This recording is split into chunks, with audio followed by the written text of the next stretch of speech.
Более километра составляет участок набережной, который реконструируется Башкортостаном. Участок будет поделен на зоны: солнечный променад, тенистый променад и велодорожку. Глава правительства Башкортостана Андрей Назаров подчеркнул стратегическую и историческую важность масштабного проекта для абхазской столицы. Проект сочетает в себе эстетическую красоту и высокую функциональность. Особое внимание в ходе работы уделяется археологическим находкам на объекте, которые только подогревают интерес специалистов и подчеркивают историческую ценность этого места.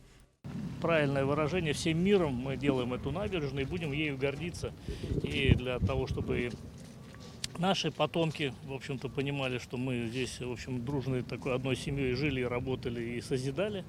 Ну и, в общем-то, и для нас это такая гордость, что можем применить определенные архитектурные решения, которые основаны на исторических каких-то данных, а в то же время уже новые технологии, новые подходы в архитектуре, в дизайне. Мы, конечно, с удовольствием это здесь применяем.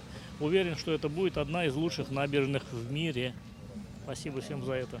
Реконструкция столичной набережной является стратегически важным проектом, за ходом которой ведется строгий совместный контроль. Об этом заявил премьер-министр Абхазии Владимир Делба по итогам инспекции объекта совместно с башкирской делегацией. Не первый раз уже приезжает с инспекцией, и каждый раз очень трепетно и по-особенному относится к каждому нюансу того участка, который ведет Башкортостан.